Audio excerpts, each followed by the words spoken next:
السلام علیکم ناظرین، میں بابر علی امید کرتا ہوں آپ لوگ ٹھیک ہوں گے۔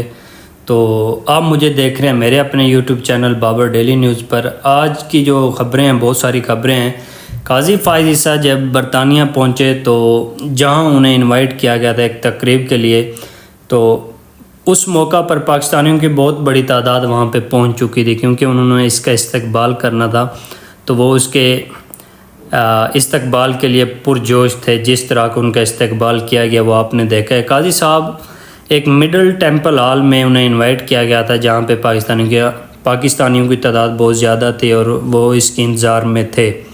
سپورٹران جو پاکستان تحریک انصاف کے سپورٹرز ہیں تو وہ بھی پہنچ چکے تھے۔ پاکستان تحریک انصاف کے کچھ اہم لوگ بھی شامل تھے، جس میں زلفی بخاری ہو گیا، اظہر مشوانی ہو گیا، ملائکہ بخاری ہو گئیں، تو ملائکہ صاحبہ ہو گئی، اظہر مشوانی بھی تھے اور دیگر بہت سارے لوگ تھے جو بہت سارے اور اوورسیز پاکستانی تھے۔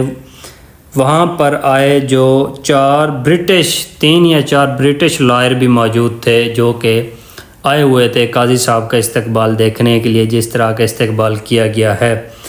اچھا، تو ان لوگوں نے وہاں پر احتجاج کیا قاضی فائز عیسیٰ کے خلاف۔ ان لوگوں کا یہ کہنا ہے کہ اس شخص نے پاکستان میں نہایت ناانصافی کی ہے، انسانی حقوق کی خلاف ورزیوں کے اوپر یہ خاموش رہا ہے۔ جس طرح ہوا ہے ہمیں بھی پتہ ہے، سب کچھ انہی کے دور میں ہوا ہے۔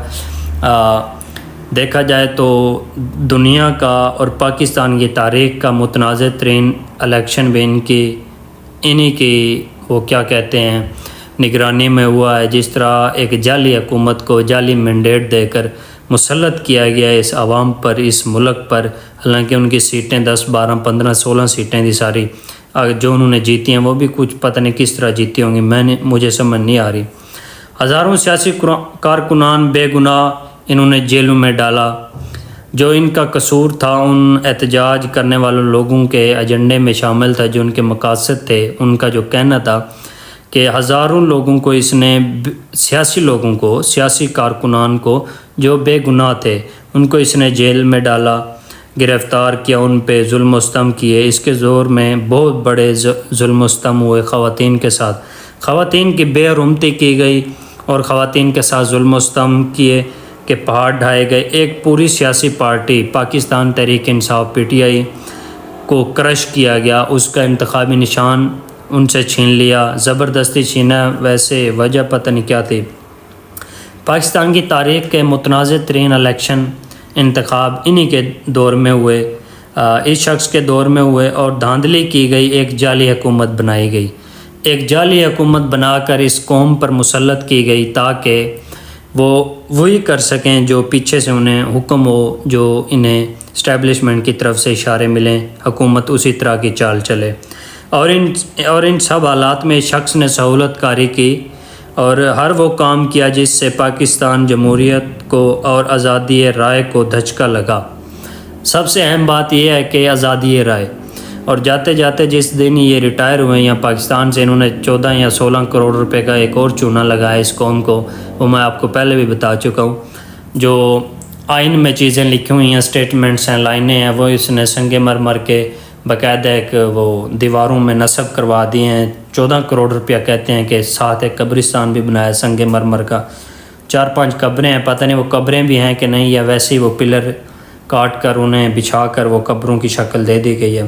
قاضی فائز عیسیٰ وہاں پر پاکستانیوں کے ہتھے چڑھ گئے تھے اور انہوں نے دل کھول کر ان کی ٹھکائی کی۔ ٹھکائی کا مطلب یہ ہے کہ جس طرح کا ان کا استقبال ہوا ہے، مجھے امید ہے کہ پاکستان میں ظلم و ستم، فسطائیت، زمینی خداؤں کا جو راج ہے یہ تھوڑا سا ڈھیلا پڑ سکتا ہے، کیونکہ آپ دیکھ سکتے ہیں ماضی قریب میں بہت ساری ایسی مثالیں آپ کو مل سکتی ہیں، جنرل باجوہ کی شکل میں، میاں نواز شریف کی شکل میں، باقی بہت ساری مثالیں میں اجاگر نہیں کرنا چاہتا، آپ خود دیکھ سکتے ہیں۔ جس طرح میاں صاحب کو استقبال ہوا ہے، ٹماٹر، گندے انڈے ان کی گاڑی کے سامنے پاکستان تحریک انصاف کا پرچم لہرایا گیا، انہیں تنگ کیا گیا، وہاں پر انہیں سانس لینا بھی دو بر ہو گیا وہاں پر، وہ 1 منٹ کے لیے بھی سڑک پر نہیں رک سکے، یا اندر سے آئے گاڑی میں بیٹھے یا گاڑی سے نکلے تو اندر چلے گئے ہیں۔ اتنی ٹھکائی کی جتنی کی جا سکتی تھی ایک انسان کی، پر کیا یہ انسان ہوتے تو انہیں محسوس ہوتا، یہ تو بھیڑیے تھے، جانور تھے، یہ سب کچھ تو ان کو برداشت کرنا پڑے گا، کیونکہ اب دنیا بدل چکی ہے۔ ہاں، سب سے اہم بات، دنیا بدل چکی ہے۔ پہلے لوگ رہتے تھے اوورسیز، جو پاکستان تھے وہ رہتے تھے، انہیں خبریں ملنے میں کچھ ہفتے، دن، 10-12 دن بھی لگ جاتے تھے، مہینہ بھی لگ جاتا تھا۔ پہلے 70-80 کی دہائی میں اس طرح کی خبریں تھیں، اس طرح کا زمانہ تھا، سوشل میڈیا اتنا تیز فاسٹ نہیں تھا، تو ان کو اتنی تیزی سے خبریں نہیں ملتی تھیں۔ آج جو حالات ہیں وہ اگر 5 منٹ میں نہیں ملتی تھی، آج جو حالات ہیں وہ کہ اگر 5 منٹ پہلے اگر کوئی بندہ یہاں بیان دے دیتا ہے یا کوئی فیصلہ دیتا ہے۔ ہاں، سب سے اہم بات، آج کا جو زمانہ ہے وہ یہ ہے کہ اگر کوئی شخص یہاں پہ 5 منٹ پہلے بھی فیصلہ دے دے، وہ 1-2 منٹ میں پوری دنیا میں پھیل جاتی ہے نیوز، وہ خبر پھیل جاتی ہے، وہ بریکنگ نیوز بن کے پھیل جاتی ہے، کچھ دیر نہیں لگتی۔ سوشل میڈیا کے تھرو جائے یا نہ جائے، لوگ واٹس ایپ پہ بھیج دیتے ہیں نا، باہر جو سوشل میڈیا کے گروپس ہوتے ہیں۔ اچھا، 3 منٹ میں پوری دنیا میں پھیل جاتا ہے۔ سب سے اہم بات ہے، جو شخص بھی پاکستان کے ساتھ اور اس قوم کے ساتھ ظلم و ستم کرے گا، وہی بات آگے نہ کہ جس طرح میں آپ کو پہلے 1-2 منٹ پہلے بتا چکا ہوں کہ جو بندہ بھی اب اس قوم اور اس ملک کے ساتھ ظلم و ستم اور فسطائیت اور یہ زمینی خداؤں والا راج یہاں پہ رکھے گا، اس کے ساتھ قاضی صاحب کے کل رات والا استقبال اور ایئرپورٹ والا استقبال، اور میاں صاحب کا یہ جو لندن امریکہ والا ٹور ہے یہ، اور سب سے اہم بات جو جنرل باجوہ کے ساتھ ادھر ہوا تھا، پتہ نہیں اٹلی تھا، پتہ نہیں کہاں، وہ ان کے ساتھ اچھی ملاقات کی تھی ایک بندے نے، وہ سب کے سامنے ہے۔ یہ ان کا مقدر ہوگا۔ اگر کوئی بھی شخص یہاں پہ رہ کر پاکستان میں بیوروکریٹس ہو گیا، کوئی سرکاری افسر یا سیاستدان ظلم و ستم کرے گا، اس قوم پہ کرے گا، اس ملک پہ کرے گا، تو اس کے ساتھ یہ ہونے والا ہے۔ یہ لکھا جا چکا ہے، اس کے کرنے کے وقت سے لے کر اب تک وہ لکھا جا چکا ہے۔ اس طرح بہت سی مثالیں آپ کو ماضی کریم میں مل رہی ہیں۔ آپ کو سب پتہ ہے جو ماضی میں ہوا اور جو کل رات برطانیہ میں قاضی صاحب کے ساتھ ہوا۔ اچھا، جو اس ملک سے اور اس قوم سے ظلم و جبر کر کے باہر جائے گا، جہاں جہاں بھی وہ جائے گا، اس کے ساتھ اس سے بھی برا ہوگا۔ آپ نے 2 یا 3 دن پہلے نواز شریف کا حال دیکھا۔ ہاں، نواز شریف کا جو آپ نے حال دیکھا ہے وہ سب سے اہم ہے۔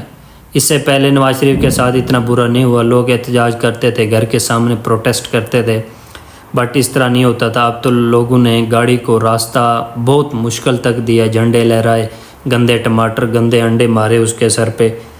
ٹھیک ہوا ہے، اچھا ہوا ہے۔ آپ نے 2 یا 3 دن پہلے دیکھا ہے نواز شریف کے ساتھ کیا وقار، رات قاضی کا حشر بھی دیکھا ہے۔ یہ آنے والے وقت کے لیے اچھا سبق ہے۔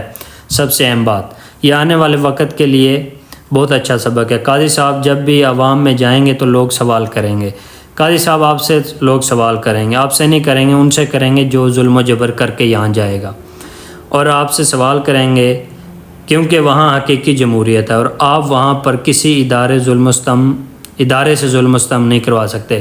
سب سے اہم بات یہ ہے کہ اگر یہاں پاکستان میں جس طرح اگر کوئی کسی کے سامنے بول بھی پڑتا ہے تو اسے گھنٹے 2 گھنٹے کے بعد 10 منٹ بھی نہیں لگتے غائب کروا دیا جاتا ہے، ایجنسیوں کے ہاتھ ظلم کیا جاتا ہے، اس کی فیملی کو تنگ کیا جاتا ہے، اس کی بہنیں ہوتی ہیں، ماں بہن ہوتی ہے گھر پہ، باپ بھی، فیملیز ہوتی ہیں، بچے ہوتے ہیں، ان کو اٹھا لیا جاتا ہے۔ اگر کوئی ڈونٹ والا بولے گا تو آپ یہاں پورا بندہ ہی غائب کروا دیتے تھے۔ ہاں، جس طرح یہاں پہ ڈونٹس والے آپ نے کہانی دیکھی تھی، آپ نے پورا بندہ ہی غائب کروا دیا، اس کے بعد اس کی فیملی پہ پریشر کیا، آپ نے ان پہ دباؤ ڈالا، بہت ظلم و ستم کیے۔ اچھا، قاضی صاحب کا پروگرام پاکستان میں تو چل رہا تھا، اب باہر جا کر ان کا پروگرام بڑھ گیا ہے، بڑھنا ہی تھا جو انہوں نے یہاں پہ ظلم و ستم کیا ہے یہاں تک اب تک۔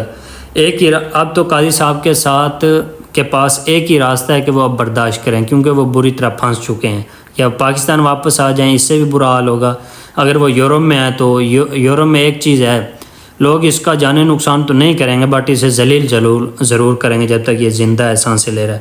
اور آخری بات یہ ہے کہ یہ سلوک اور برتاؤ ہر اس آدمی کے ساتھ ہوگا جو پاکستان میں ظلم اور فسطائیت کرے گا یا پھر اس کا سہولت کار بنے گا۔